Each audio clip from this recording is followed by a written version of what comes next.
Okay, welcome all. I am Denise Mays, and I am the Enrollment Director for Strozzi Institute. And it is my pleasure to welcome you to January 2023 Community Dojo, our first of the year. Later, I will share more information about other ways to connect, practice, along with details for upcoming somatic coursework at the Strozzi Institute. It is my pleasure to introduce our topic today, which is what is embodied improvisation, with our Strozzi teacher, Pete Hamill. Welcome, Pete. Hello, welcome. Lovely to see everybody. So, yeah, Happy New Year, whatever part of the world that you're calling in from. It was lovely to see a really rich range of different countries and parts of the world and parts of the US listed on the names there on the chat there. So lovely to see you all. What we're going to do in this session is we're going to spend a little bit of time really starting to explore what is embodied transformation, what do we mean by that, and how does it work.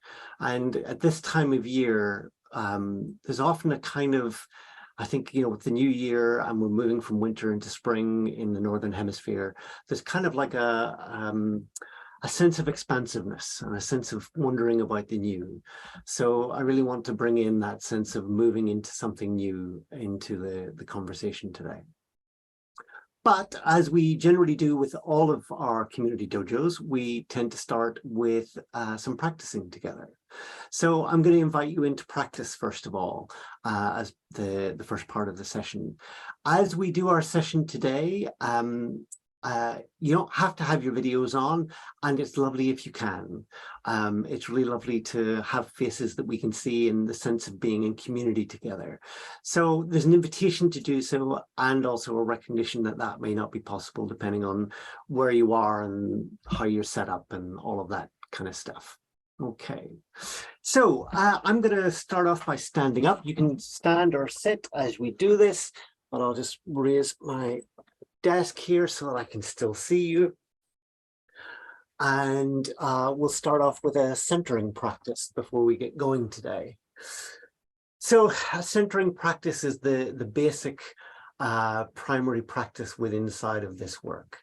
And what we're doing in a centering practice is just starting to really find a way to align ourselves with inside of our body, to feel the life inside of our body, and to allow ourselves to have a greater level of awareness of what's going on for us at any moment. So let's just do that together. So first of all, just drop your attention into your body, from your head into your body. Allow your attention to rest in there and notice what's going on in your body today. You may have some aches and pains or some numbness or some sensation in life. Whatever it is, just welcome it all in and feel whatever's there today.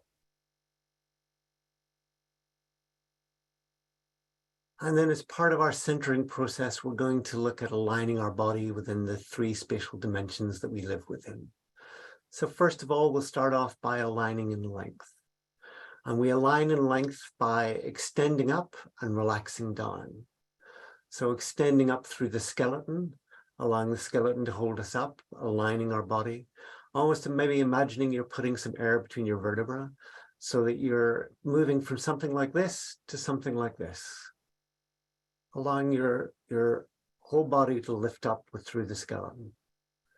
And at the same time, we don't want to physically start holding ourselves up against gravity. So we want to let the body relax down, relaxing the jaw, relaxing the shoulders, the chest and the abdomen, the stomach, down through the sphincters and the pelvis and down into the legs.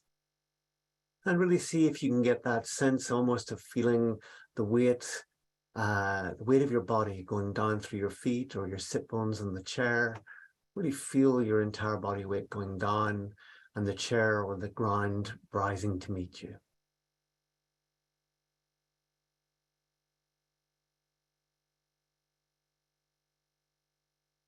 In this work, we talk about length as the domain of dignity.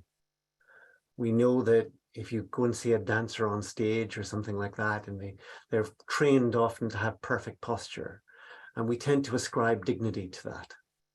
We also know that when something happens that diminishes our dignity, very often the first thing that we do is we collapse in length. So there's a way in which when we stand fully in our length, we're standing in our dignity. And if we don't give ourselves dignity, how can we expect other people to give us dignity?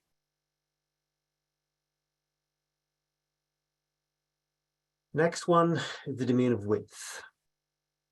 So this time, just take a deep breath into your chest and abdomen, but allow your rib cage to expand left to right rather than front to back.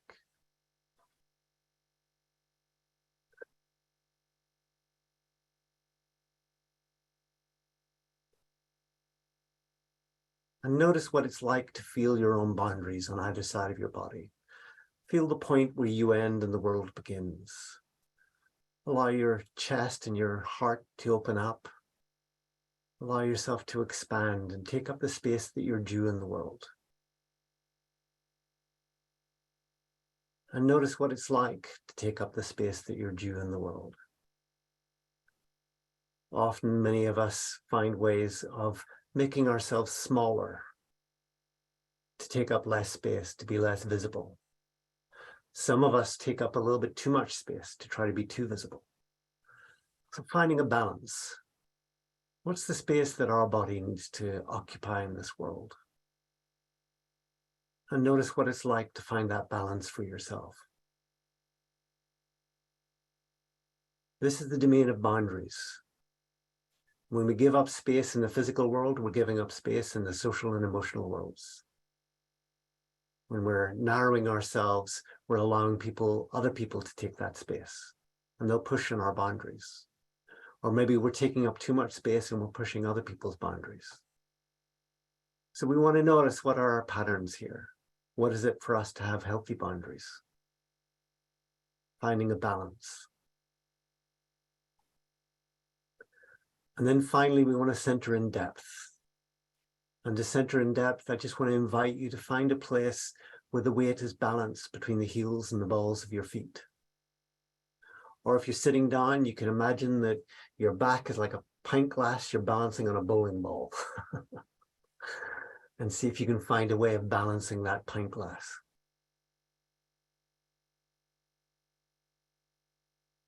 So finding your balance front to back.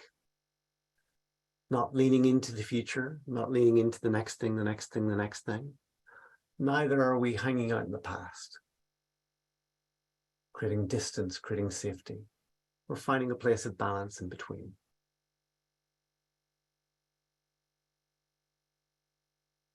And the place of not being in the future or not being in the present is a place, not being in the future or not being in the past is a place of presence, being present. So in centering in length, width, and depth, we're taking care of dignity, boundaries, and presence. That's what our centering practice is. Take a deep breath, as deep as you can, and a nice long exhale.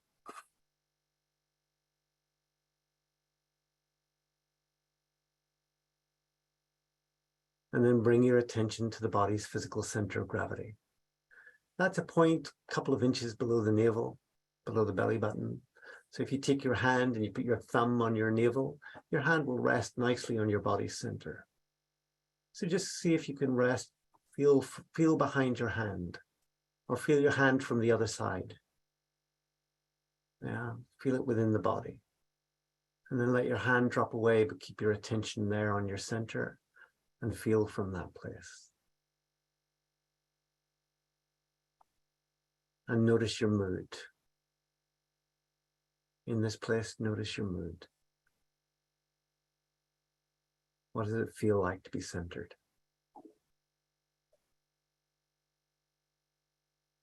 And then if you've been on one of the Strozzi Institute courses, you might have a declaration. And so if you have one, say that. If you don't, then just think about what your intention is, what you would like to get out of this session, and just articulate that for yourself inside your head.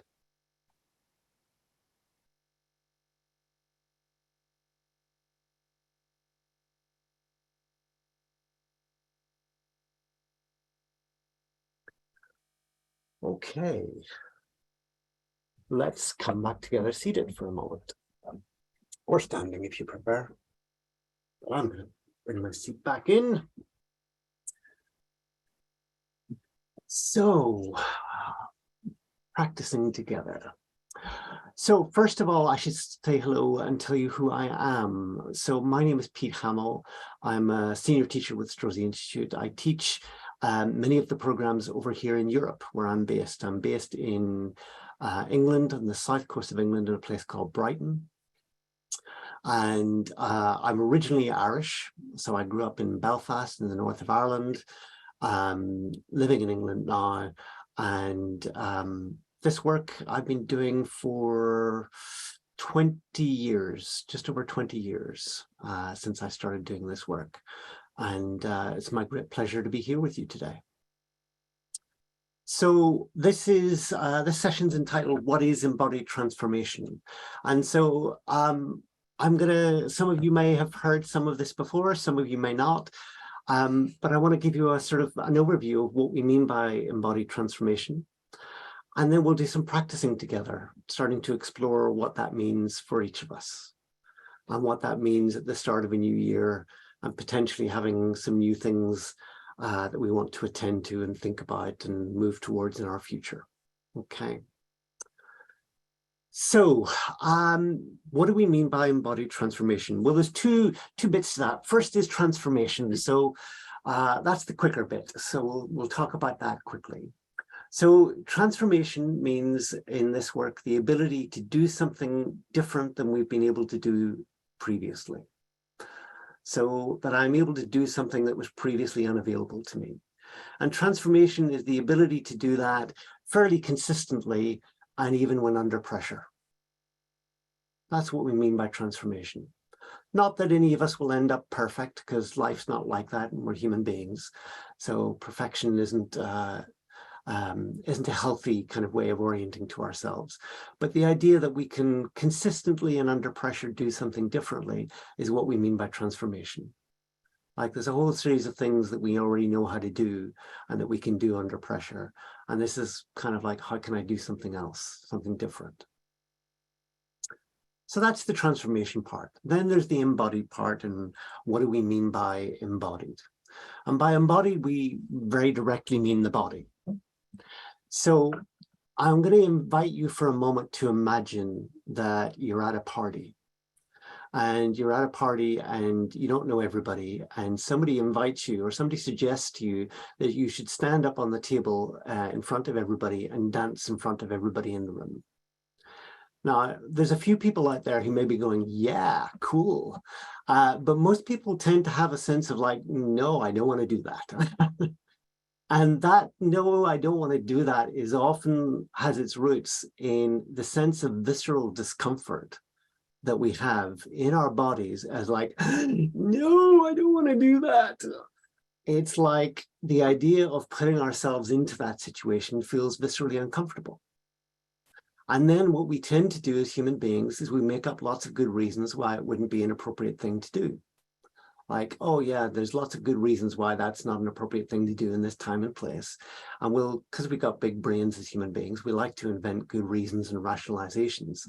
But really what's happening is we're viscerally uncomfortable with the idea of doing something like that. And so we don't. And that discomfort lives below the chin. It's not a rational idea. It's not a good idea or a thought process in our head. It's like, I do not feel comfortable with that. There is no way I'm doing that. And so then I'll generate whatever reason I have to generate. And we see the same thing in lots of domains of life. So a conflict emerges in a team in the workplace, and the manager damps it down because they're viscerally uncomfortable with conflict. And they'll tell you afterwards how it was really not the right time to have that conversation, how there were other things that need to be attended to, and lots of good reasons why it wasn't the right thing to do. But basically, they were viscerally uncomfortable with conflict and they closed it down. So there's a way in which we are often in response to that visceral discomfort inside of ourselves, which polices us, which governs our behavior, which tells us what it is we can do and what it is we can't do, what it is that feels okay and what it is that feels not okay. And we're always in adaptation to that. And it keeps us in a sort of a track of behaviors, which we might call our personality. Those behaviors that we kind of know how to do fairly unconsciously, that we've mastered, that we're comfortable with, that we can repeat day in, day out without thinking about them. That's what it keeps us in that kind of track, in that kind of way of being in the world. And so all of that's playing out beneath the chin in the body and is part of what we're attending to.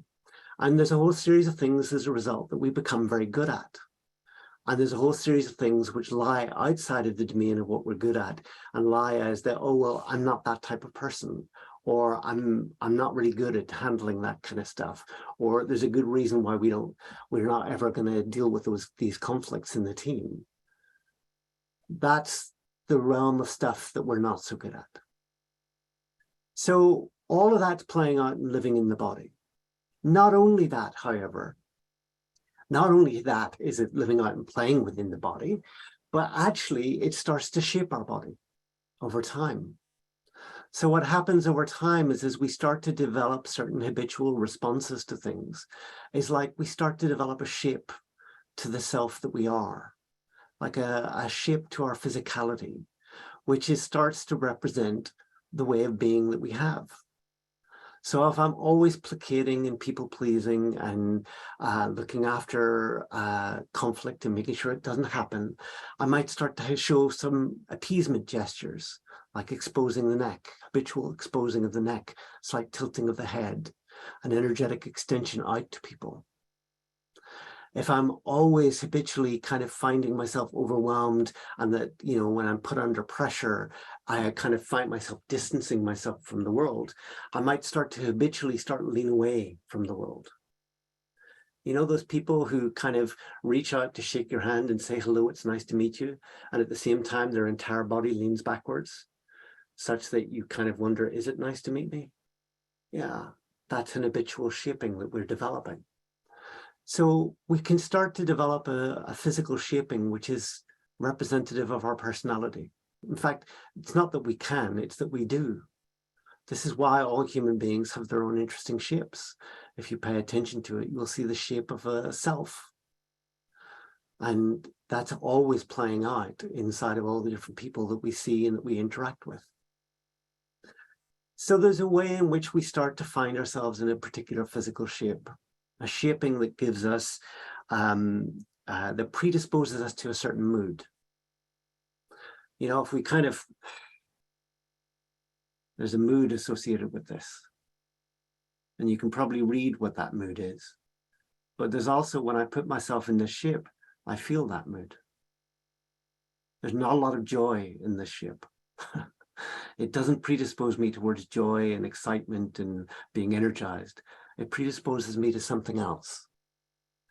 And moods and emotions are the basis on which we take action in the world. We always take action on the basis of moods and emotions. They predispose us to different actions. Very simply, if you are in a mood of ambition and possibility, you will see different possibilities than if you're in a mood of depression and resignation. Like if you've ever sat with somebody who's in a bit of a depressed state and they're telling you their problems and you say, well, why don't you try this? And it's like, oh, it'll never work. Oh, it'll never work. It's like inside of that mood, there is no possibility for taking action. There's no possibility for seeing the action as realistic. So there's a way in which our moods and emotions predispose the actions that we can take. And as we live inside of habitual shapes, those habitual shapes give us an habitual mood, which will give us a range of possible actions that we can habitually take, which gives us our personality.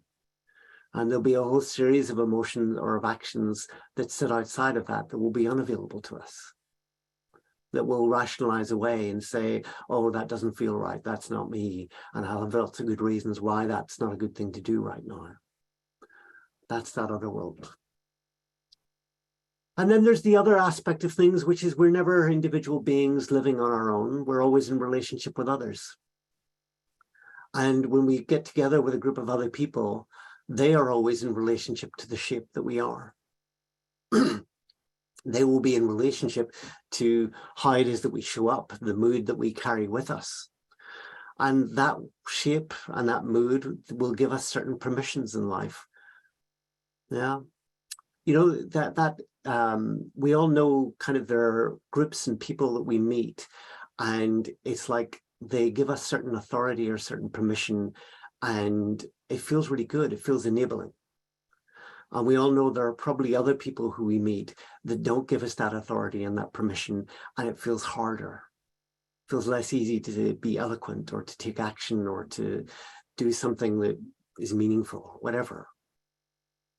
So there's a way in which other people are always relating to our shape, and they give us certain possibilities. They give us certain expectations, which we feel, and they look to us for certain things, or they don't look to us for certain things.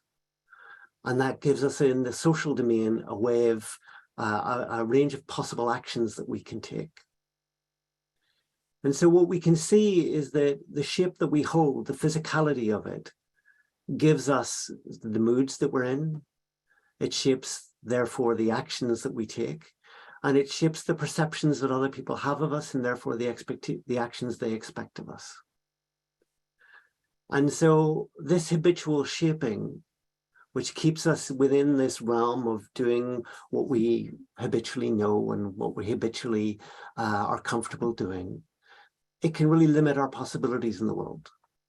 It is very directly a representation of the outcomes that are available to us in the world.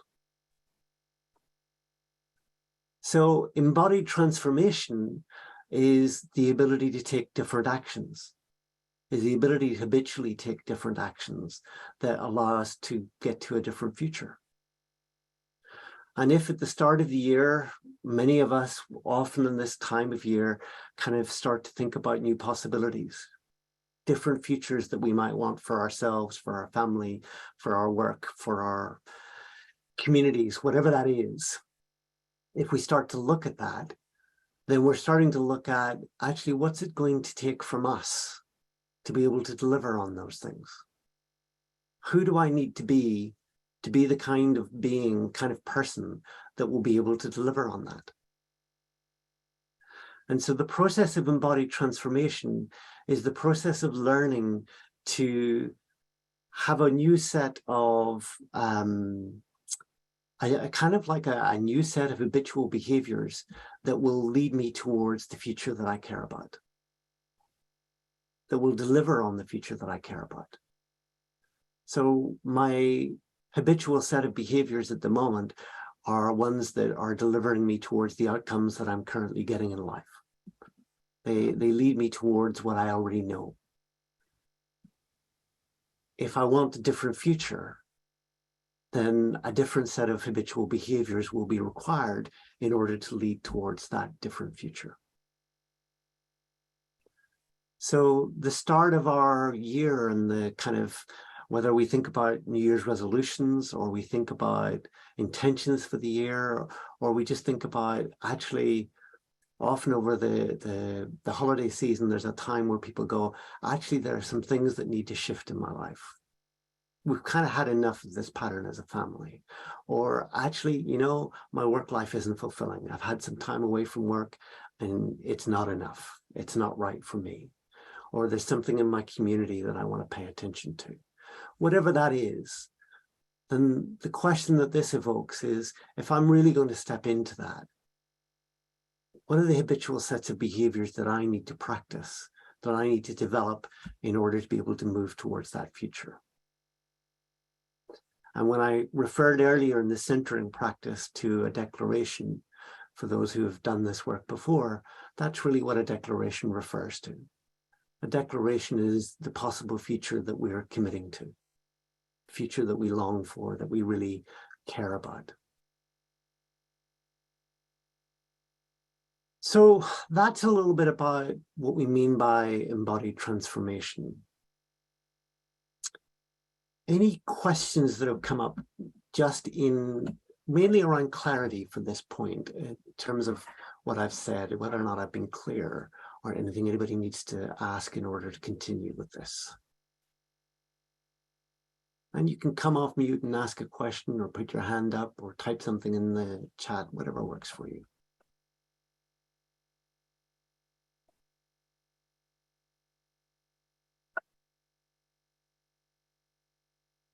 Okay.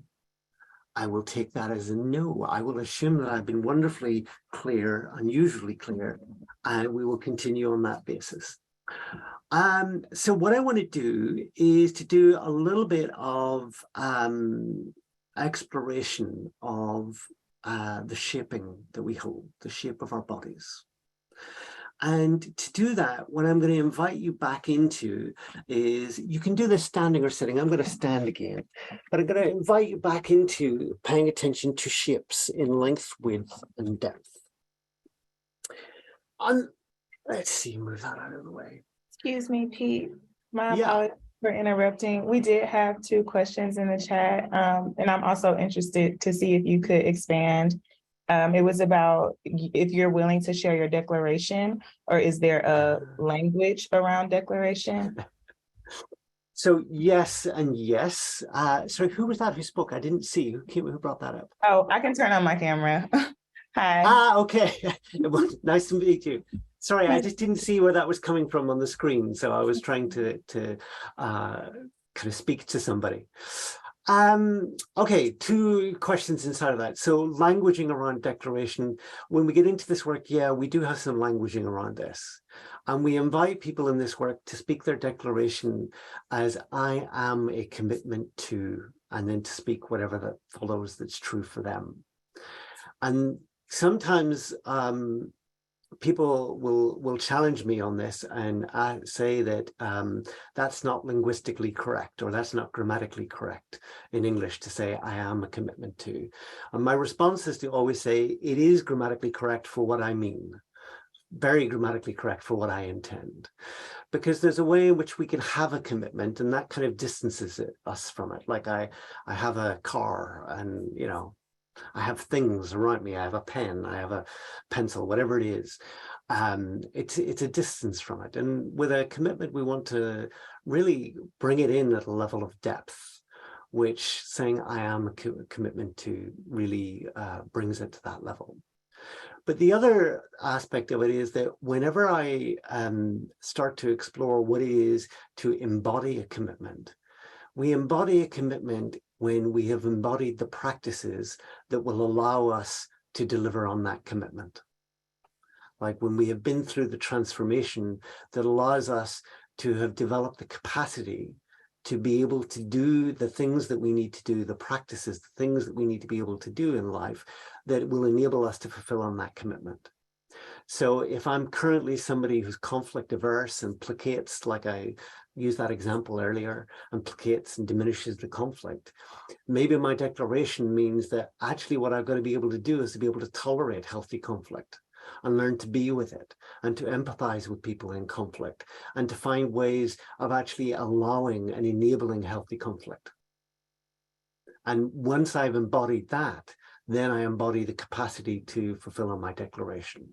So by using the I am a commitment to, we're looking to really look at what it is for ourselves to embody that declaration, to embody that as a way of being in the world. So that's why we use that particular language. So I have a couple of commitments, of declarations. There's declarations that I have in the personal family domain, and then there's declarations that I have in my professional domain. Which will I go for today? Maybe I'll share about my personal commitment. So in my family life, I am a commitment to being an equal parent to my daughter so that she grows up knowing that men and women are equal. And that shapes then my actions in the world. There's a way in which for me, me being an equal parent and her seeing that I'm an equal parent and knowing that gives her a way of relating to gender roles that's different. So that's the personal commitment that I'm living in. In the professional domain, I'm a commitment to a world where somatics is common sense. I'm a commitment to a world where this work is just common sense. And that very directly relates to the fact that I grew up in a time and place of conflict. and that this work offers a generative way of being in conflict. Okay, so that tells you a little bit about my commitments. Let's move into practices, and we'll come back to questions later on. So first practice that we're going to get into is starting to explore shapes, different shapes in length. And so the first one that I'm going to invite you to try on is collapsing in length. Yeah, just allow yourself to collapse in length. Like lose your dignity line, lose your length, you know, that kind of resigned kind of aspect of it. Just allow yourself to feel what it is to live in this shape for a moment. And notice what mood the shape evokes for you. What's the mood of this shape? How does it feel to live in this shape? What kind of actions would this shape allow you to take in the world? What would it enable? What would it inhibit?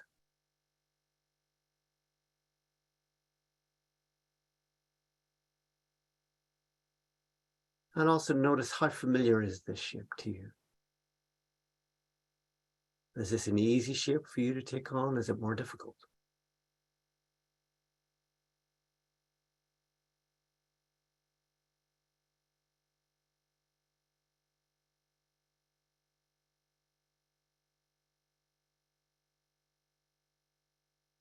And then allow yourself to come back, shake that off, step back into something different. And then we're going to go the other direction. And the other direction is kind of like holding yourself up a little bit, like I'm holding myself up against gravity. And notice what this shape feels like for you. It's like I got to hold myself up, holding my head above water, maybe. Trying to just keep everything held. And just notice again, how does the shape live for you? What mood does the shape evoke?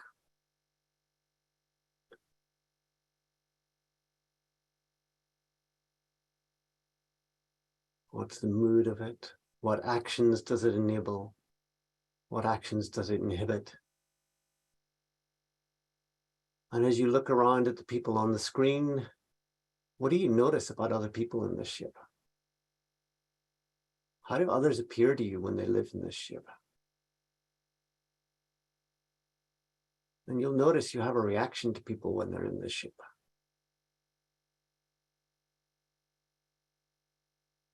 Like there may be a sense of like, oh, somebody's holding themselves superior or arrogant or something like that. So just notice what that is for you. And then let that go. Shake it off. Okay, next one. Let's hold ourselves narrow.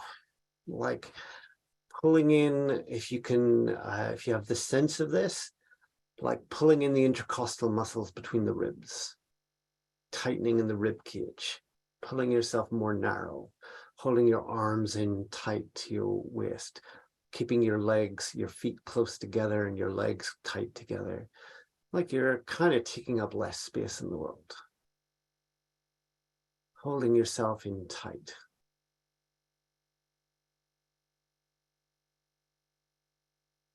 And again, notice what this shape feels like.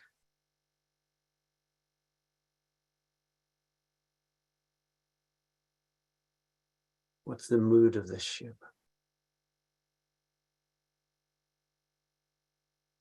What actions might you take here? What actions might you not take here?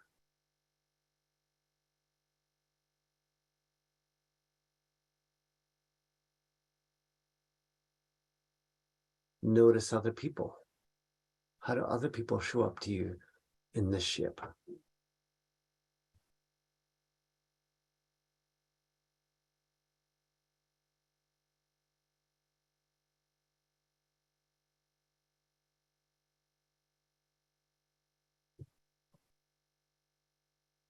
How familiar is the ship to you?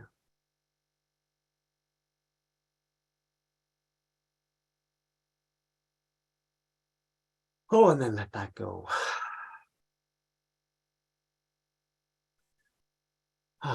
And then this time we want to just go the other direction. So this time just check your feet. Make sure your feet are slightly wider than shoulder width apart. Like, you know, they're extending out.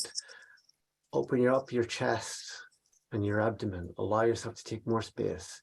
Maybe hold your arms slightly out from your side. You know, that gunslinger kind of stance where your arms are like slightly out from your body. How are you? I'm good. Good. I just put something in the microwave. And there's, yeah, I don't go. And so just notice, what does it feel like to live like this? What's the mood of this ship? What's the feeling of it, the sensation of it? What actions does it enable or inhibit? And what do you notice about watching other people in this ship? What do you see in them? What impact does that have on you?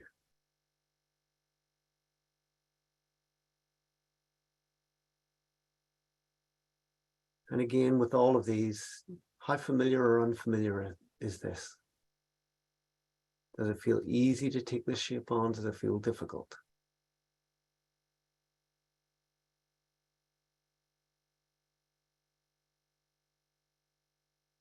Ooh, shake that off. Final two is in depth.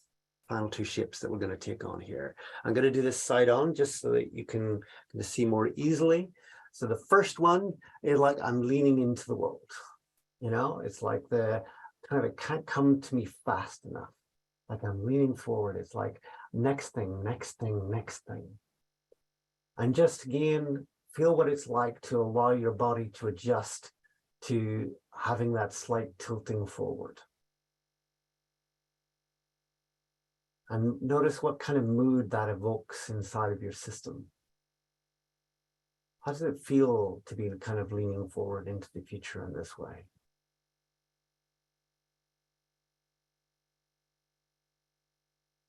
What actions might it enable or inhibit? And again, familiarity or unfamiliarity.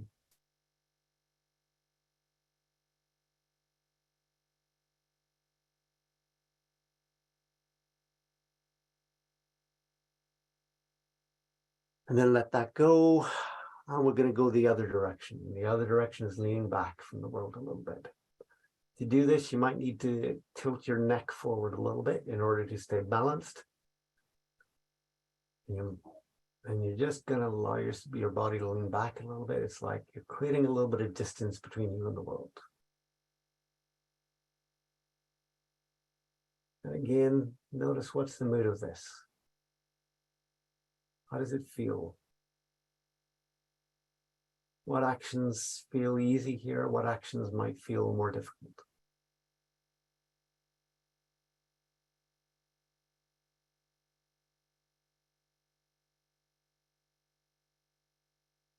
How familiar or unfamiliar is it?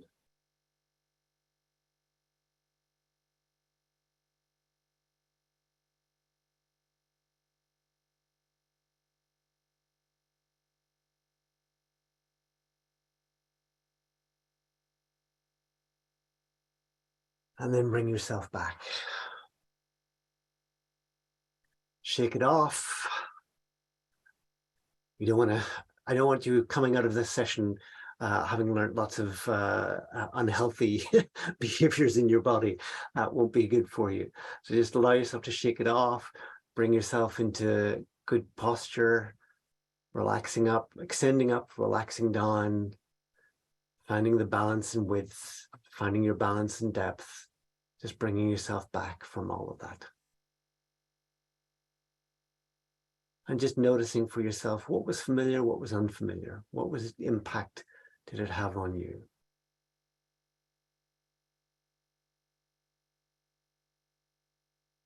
Now, because of proprioception, our own internal felt sense of ourselves, we can very often become immune to our shape.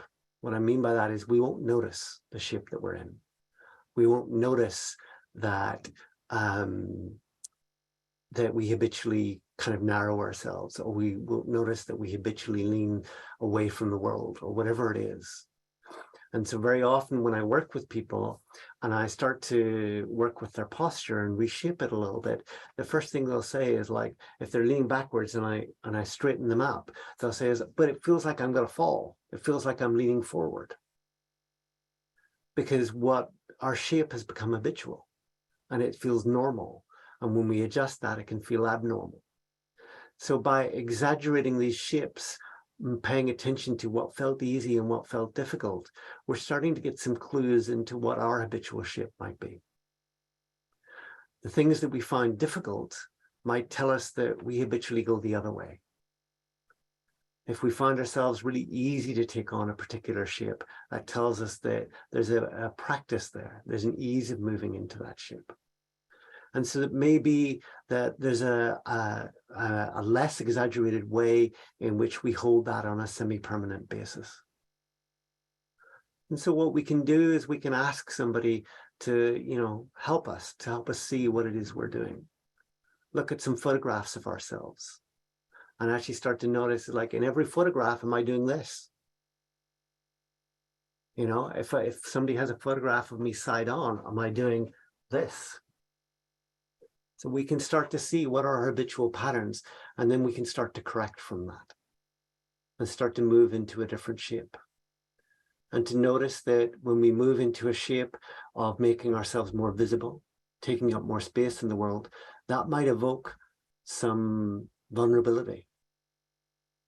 That might evoke that part of our history, which is why we learned to diminish ourselves or make ourselves smaller. And that's the next part of the work.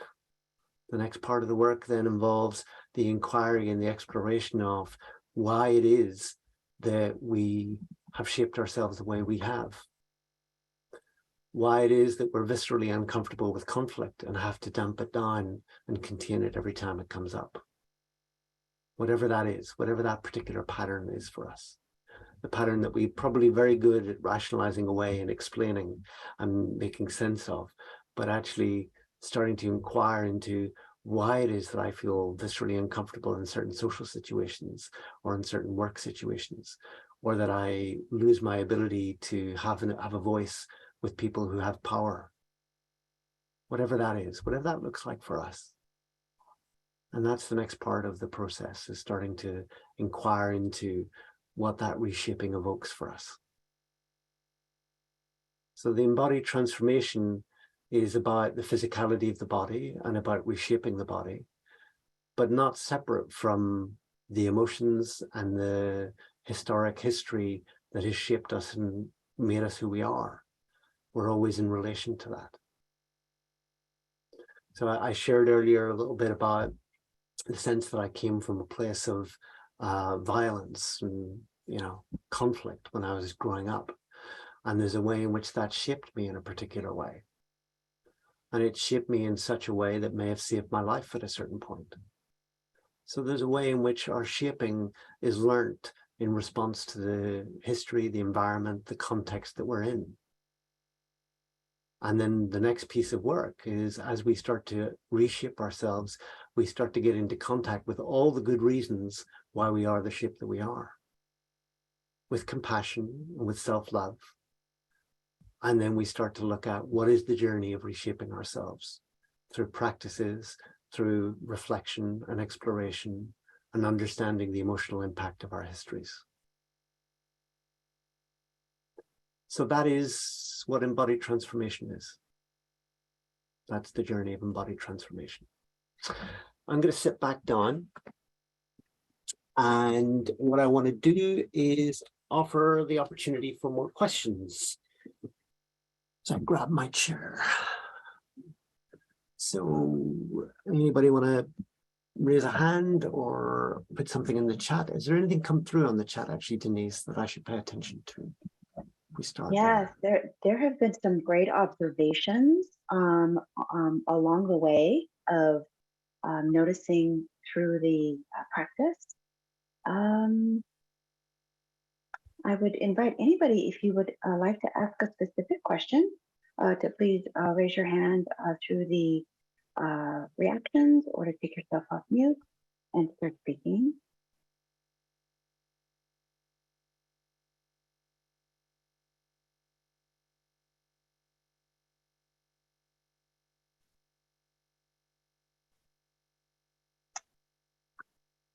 Yes. Is that Kai? Cage. That's correct. Cage. Okay, thank you. Yeah. So my question is that, having practiced somatics for a while now, and it's beginning to be a familiar practice to me, but to ask others in my life to examine, as you said, to understand the emotional impact of our histories could be a huge ask. And so maybe just if we want to invite others into the practice, maybe like first steps to make others believe that there's actually potential in what we're doing. Yeah. So first, I'm not saying that you're suggesting this, but I need to say this for kind of the recording and everything else. First is we don't try to fix any other people, and everybody remains in choice. That's a health warning that needs to be said at the start of this answer. I think the thing that always strikes me around this is like, what is it that somebody's committed to? What is it that they want, that they long for, that they yearn for? Is always a really helpful place to start, because in inviting somebody to explore the shaping that they have got, that they've developed over time, and where that comes from, you're inviting them into a depth of reflection and an exploration, which there has to be a good reason to want to do that. If I'm going to do this work, I need to start to become comfortable with all the places where I get uncomfortable. When I talked at the start about that idea of becoming viscerally uncomfortable and then moving away from something and rationalizing it, what we're doing is we're making ourselves comfortable, and we're managing the impact of being uncomfortable in the body.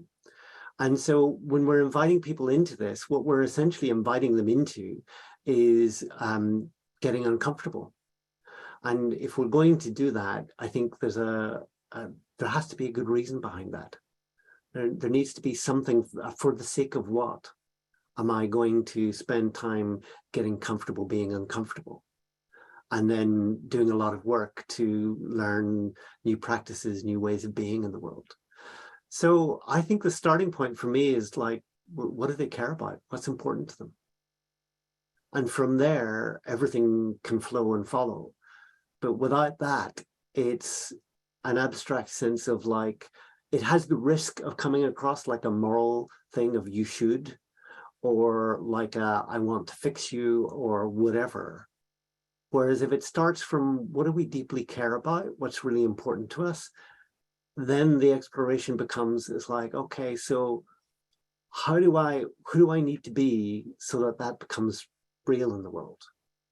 Because what we tend to deeply long for is something that's slightly out of reach. We don't long for something that's in reach. Something that's in reach, something that is the kind of the almost probable outcome of me showing up to life as I currently show up to life is not what I long for. That's the probable outcome of just doing what I do. What I long for is slightly out of reach, and it will require me showing up to life in a different way. And that as a starting point, I think, is a really helpful way to go. Does that help? Yes, thank you. Yeah, welcome. Who was next? I think Lynn, you might be first. Hi, Pete. This has been wonderful, and it's good to see you since I think 2020 coaching circle. Good to see you again. Yeah, this is great. I had a question. I think it piggybacks on a couple comments that people had in there is, once you become aware of your habitual pattern and you have a declaration of where you want to move, what are the small sort of next steps that you can take? So for example, for me, this was very timely because I was reflecting on my professional self and wanting to invite more joy in my day and realizing that this shape over a computer and that forward is not helpful. And so I want to be able to, hey, how can I sit in a different shape that invites more? So I think there's a number of things that are really helpful. Part of it is we need to study like our habitual patterns. And, you know, I often encourage people to be like an anthropologist on yourself and start to really notice is like, how do I do what I do? How is it that I do what I do? Not, you know, because like often we'll have the insight and awareness of what it is that I do, but how do I do it? What happens inside of my body? Where do I contract? Where do I restrict? Where do I reshape myself? Like everybody makes me the center of attention in a particular meeting or a social situation. What happens in my body, you know, in that moment? Like, how do I do that? And that's the starting point, because that gives me some really concrete operational stuff of what I can do differently. It's like if I notice that what's happening within my body is kind of all of this kind of stuff, then I can actually do something different with that. If I give that a psychological label and a term like I'm kind of a fear of something or whatever, it's very difficult to work with a fear of something. But it's like, if I notice that this is what I'm concretely doing, then I can start to practice doing something different. And the start off of the journey of practice is always practice where it's easy. So practice in the moments where we're not under pressure. Practice in the moments, it's like, you know, in those moments, I always say, you know, before you join a Zoom meeting or a Teams meeting or whatever it is these days, your platform you're working on, is take a moment and notice where your body is and take a moment and center yourself. Find a way to practice whatever it is you need to practice. And then you enter into whatever situation or scenario or context in the shape that you want to be in. And the more we practice that in the moments where it's easy, the more available to us it is in the moments where it's difficult. So that's really the journey of practicing, is we start off where it's easy, we develop our capacity, we really start to study and understand the way in which we do what we habitually do. And then over time, we have an enhanced ability to do what we do, what we need to do when under pressure. Okay, does that work? Awesome. Yes, thanks you. you. Then.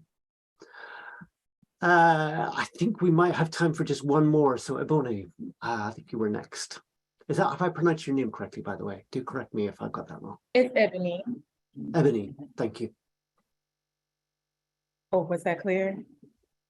Yeah, Okay. yeah. So what's your question? I have both now because I have both a slight comment and a question. My short comment, just based on what everyone has asked and shared in the comments, is I believe, and I would love your feedback on this as well. However, I believe that these practices push us to trust ourselves. Like you were just saying, this is more of the how, how do we observe ourselves? How do we become more embodied? And what it seems to be is everyone is asking, then what? You are the what. You decide what that next step is for you. Similar to what Lynn was saying, it's kind of like, she already said what her what is. I am hunched over my computer. So now I will practice standing more tall when I'm in meetings, or, throughout the day, checking on my posture. That's a simple next what step. And that was already within her, that she already knew she wanted to change and declare. So I just wanted to share that comment, that these practices are meant to help us trust ourselves, because we make the choice at the end of the day, despite our therapists or whomever else we seek out for the healing journey. So thank you for allowing me to share that.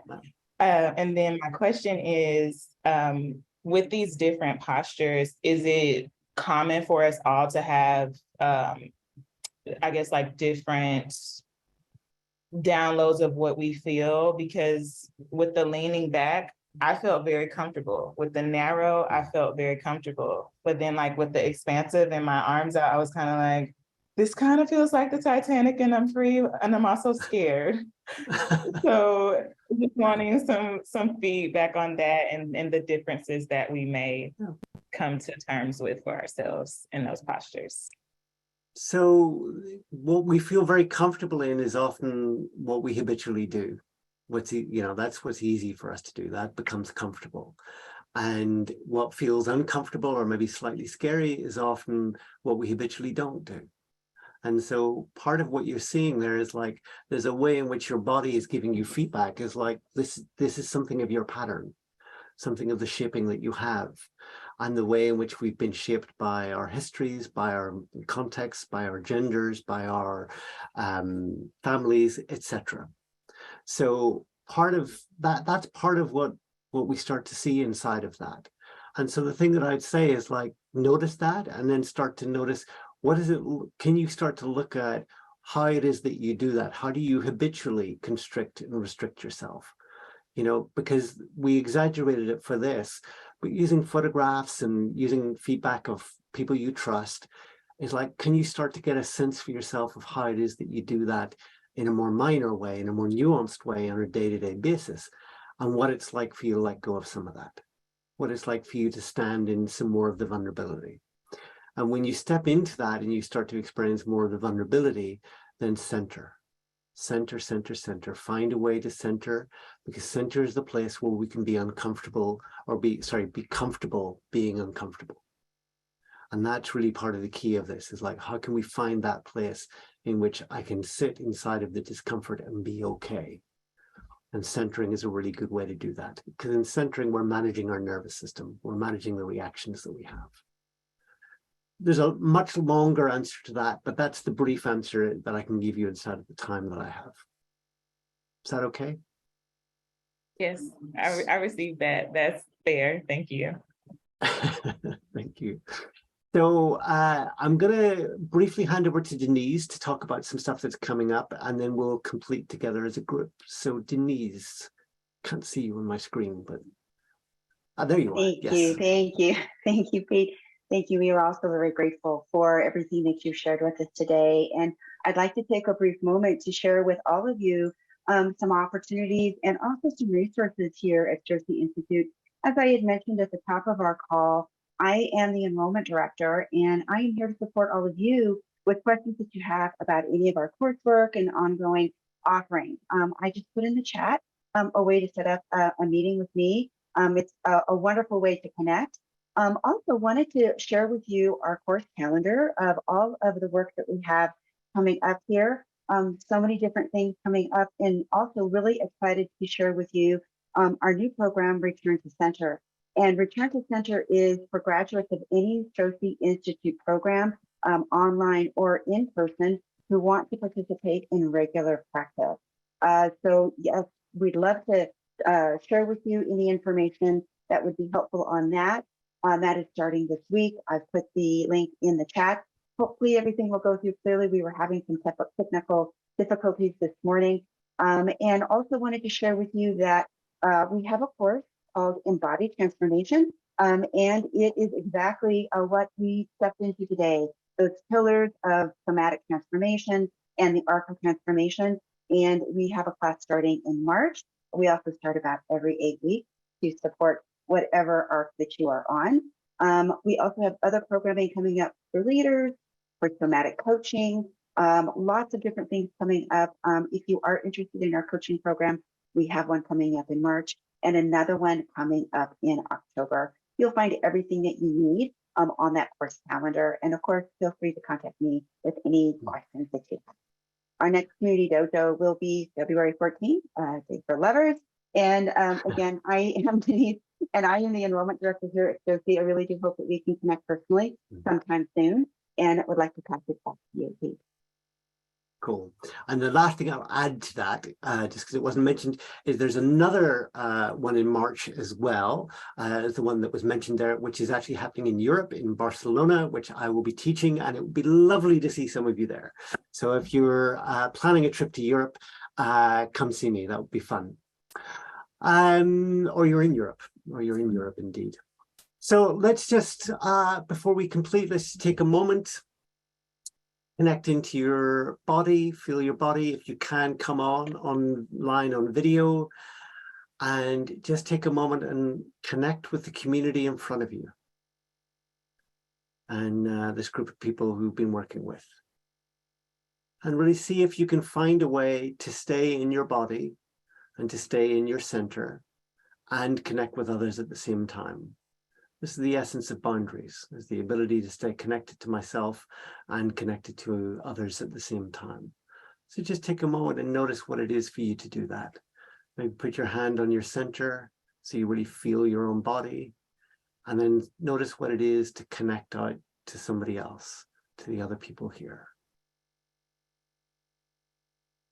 And, you know, for me, it's that sense of appreciation and gratitude for the community and coming together, practicing together.